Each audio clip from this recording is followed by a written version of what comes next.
इष्यते। प्रायः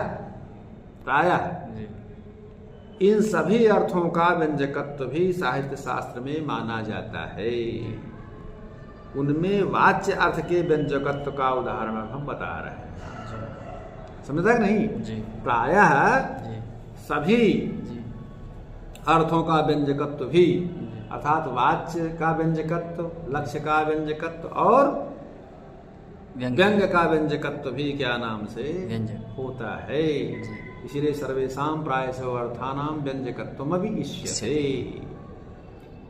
मातर ग्रहणो, अब कह रहा है वाच्य से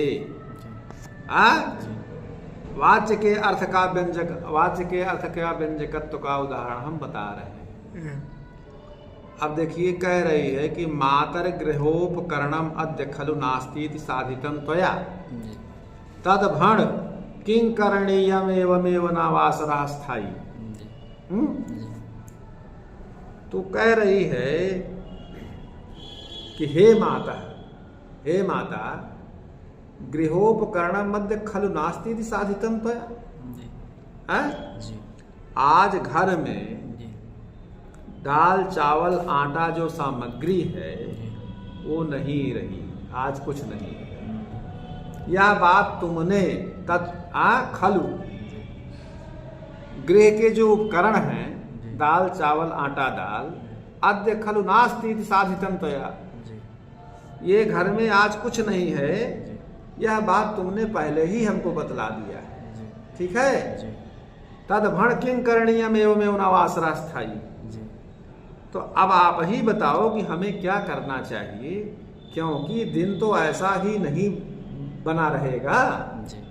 दिन तो अस्थायी नहीं होता है, इसलिए दिन तो जैसे बना हुआ ऐसे नहीं रहेगा। अर्थात थोड़ी देर में दिन छिप जाएगा, फिर क्या होगा, मतलब शाम हो जाएगी, शाम होने वाली है। तो क्या करना चाहिए हमें बताइए। इसका मतलब समझ रहे हो ना? अत्र स्वैर विहारार्थिनीति व्यज्यते। कहने का मतलब यह है कि कहने वाली जो वधू है वो स्वच्छंद अपने प्रिय पात्र के पास जाना चाहती है स्वैराचार के लिए। तो स्वच्छंद विचरण के लिए उपपति के पास जाना चाहती है। यह बात व्यंग्य है, समझ रहे हो नहीं? वाच्य से व्यंग्य का उदाहरण है कि वह अपने उपपति के पास स्वच्छंद स्वैराचार के लिए जाना चाहती है। ये बात व्यंग्य है, ठीक है ना? वाच्य से व्यंग्य का ये उदाहरण है। स्वैर विहारार्थिनीति व्यज्यते। अब लक्ष्यस्य यथा, लक्ष्य अर्थ के व्यंजकत्व का उदाहरण देते हैं। लक्ष्य अर्थ के व्यंजकत्व का उदाहरण भी देते हैं। कैसे? साधयन्ति सखि सुभगम क्षणे क्षणे दुम्नासिमति कृते सद्भाव स्नेह करणीय सदिष्कम तावद विरचितम त्वया। कह रही कि हे सखी, साधयन्ति सखि सुभगम क्षणे क्षणे दुम्नासिमति कृते, मत कृते। हे सखी, तो कह रहे कि उस सुंदर के पास बार बार जा करके मेरे लिए तुमने भी बड़ा कष्ट उठाया। उस सुंदर नायक के पास जा करके तुमने मेरे लिए बड़ा बड़ा कष्ट उठाया। अब उसकी आवश्यकता नहीं है। ठीक है ना? मत कृते दुनासी क्षणे क्षणे। सुभगम माने सुंदर नायक के पास सद्भाव स्नेह करणी सदिष्कम तावत विरचितम त्वया। मेरे प्रति अपनी सद्भावना और स्नेह के सदृश जो तुमको करना चाहिए था सो तुमने कर ही लिया। समझ रहे हो? मेरे लिए मेरे प्रति जो सद्भावना थी और मेरे प्रति जो प्रेम स्नेह के सदिश जो तुमको करना चाहिए तो सो आपने कर ही लिया, लेकिन ये सब करने के लिए आपको बड़ा कष्ट उठाना पड़ा। तो इसका क्या मतलब? अत्र मत प्रियम रमन्त्या त्वया सत्वत्वम आचरितम इति लक्ष्यम। यहाँ क्या है कि नायक के साथ जा करके वह उपभुक्त हुई, और उपभुक्त जब हो गई, जब वो जानी, तो ये सीधा नहीं कह रही, कह रही तो आपने मेरे लिए बड़ा कष्ट उठाया, और चूंकि स्नेह के सदृश और सद्भावना जो आपको करना चाहिए तो आपने कर ही दिया है, तो अब इसकी आवश्यकता नहीं।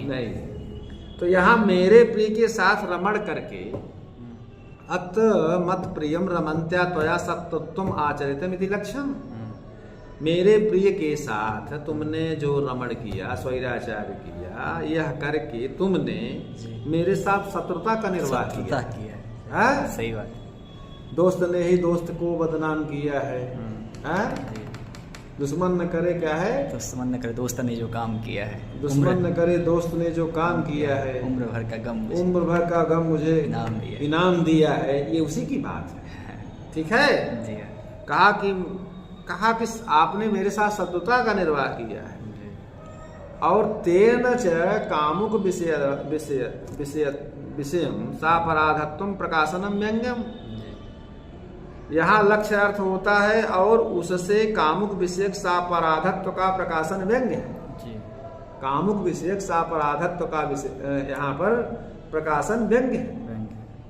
तो यह श्लोक जो है, इस श्लोक में जो नायिका है वो किस प्रकार की नायिका? कवेयम तनु, ये जो श्लोक है तो इसी तरह का भी उदाहरण है। वहां की भी नायिका वंचिता नायिका है, उसमें नायिका की भेजी हुई दूती ने उसका संवाद नायक के पास पहुंचाने के बजाय स्वयं उसके साथ स्वैर विहार करके उस नायिका को धोखा दिया था ना?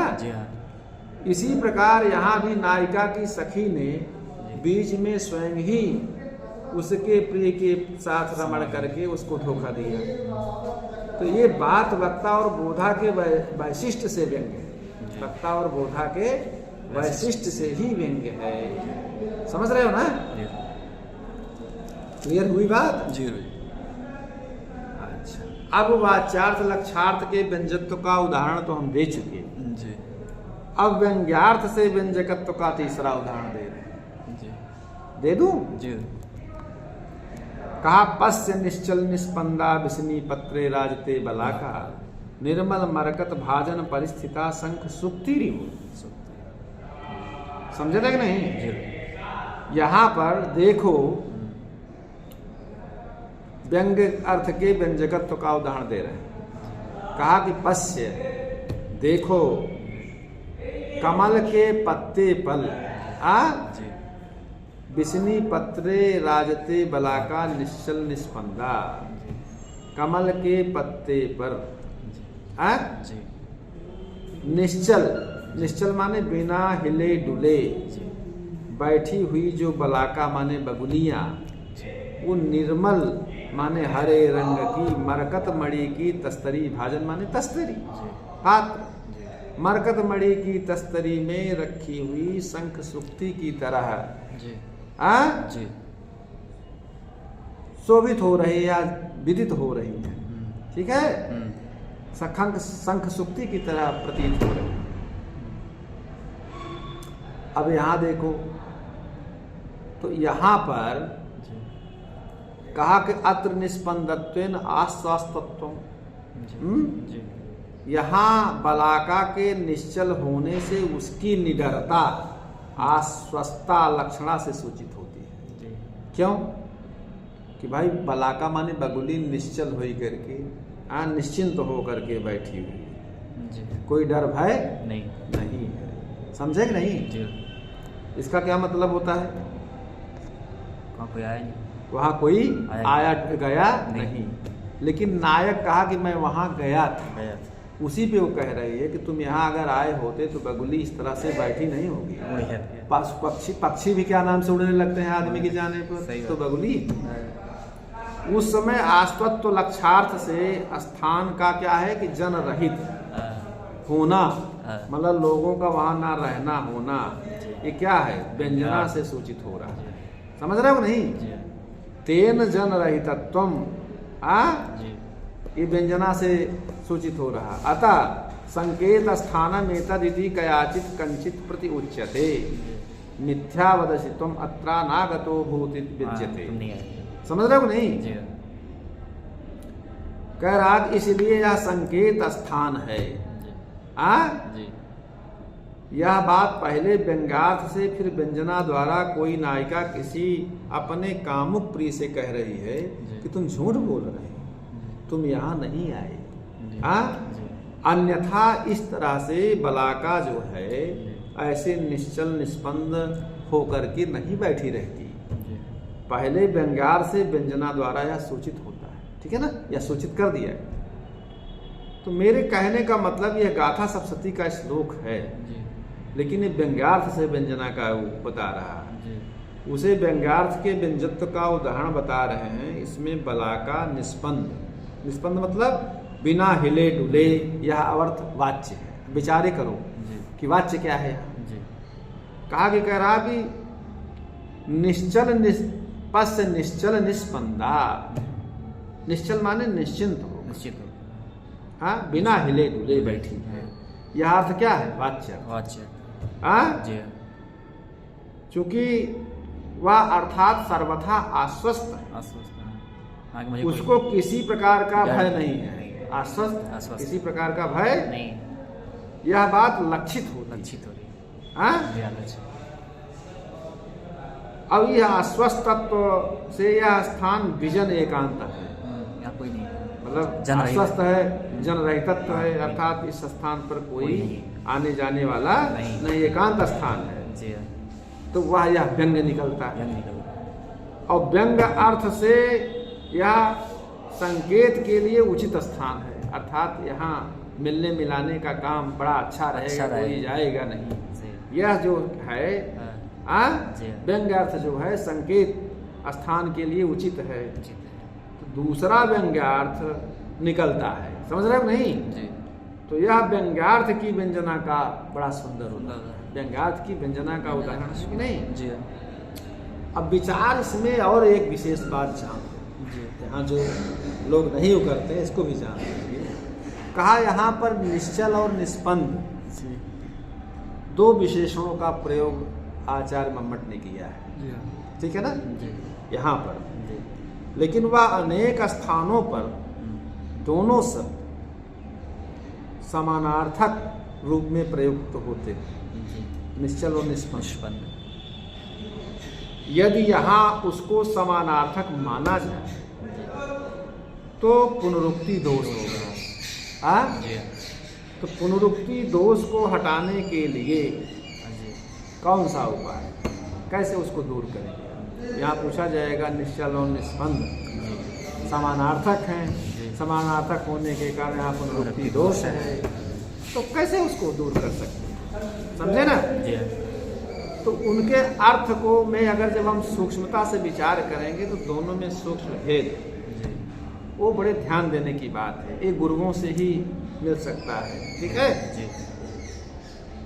कहा कि देखिए, चलन शरीर की स्थानांतर प्रापिका क्रिया है। चलना क्या है? उत्तर देश संजोगानुकूलो व्यापार, पैर उठा उठा के रखना, शरीर को एक स्थान से दूसरे स्थान जाना ना, उसी को कहते हैं स्थानांतर प्रापिका क्रिया। क्या है? चलना, एक स्थान से दूसरे स्थान पर जाना। अन्य स्थानम स्थानांतरम, ठीक है ना, अन्य स्थान पर जाना, ये चलना। तो चलन क्रिया किसमें होती है? शरीर में होती है। चलन किसमें होती है? शरीर। और उसके होने पर चलने वाला व्यक्ति एक स्थान से दूसरे स्थान पर पहुंचता है, ऐसा व्यवहार में देखते ही। अब निष्पन्द कह रहा है, तो निष्पन्द शब्द का अर्थ भी जान लो। स्पंदन जो है, स्पद किंचित चलने धातु, उसे स्पंद शब्द बनता है, ठीक है। तो स्पंद जो है शरीर के अवयवों का, स्पंदन जो है शरीर के अवयवों की क्रिया है, जैसे हाथ हिलाना, डुलाना, ये शरीर के अवयव की क्रिया है, वो स्पंदन है। बात समझ रहे हो नहीं? स्पंदन शरीर के अवयवों की क्रिया है जो स्थानांतर प्रापक नहीं होती है, स्थानांतर प्रापिका क्रिया नहीं होती है। अपने स्थान पर बैठे बैठे, खड़े या बैठे हो करके शरीर के अवयवों को हिलना डुलना ही क्या कहते हैं? स्पंदन। तो इसीलिए धातु स्पद किंचित चलने। तो इन दोनों शब्दों में सह प्रयोग में पुनरुक्ति यहाँ इसलिए नहीं होगी, क्योंकि एकार्थक नहीं है। एक उठा उठा चलना है, हाँ बैठे बैठे हिलाना, हाँ अवयवों की क्रिया है जी। तो इसलिए जो पुनरुक्ति दोष कर रहे हो, क्योंकि समानार्थक नहीं है, उसमें सूक्ष्म भेद है, इसलिए पुनरुक्ति दोष नहीं है। जो आप कह रहे हैं पुनरुक्ति है, तो पुनरुक्ति दोष नहीं है, ये हमने स्पष्ट कर दिया ये बात, बस ना जी हाँ बस। अब चूंकि अब दूसरी बात आ जाती है, अविधा का विकल्प से प्रकरण चलेगा, समझ रहे हो कि नहीं? हाँ जी। तो हाँ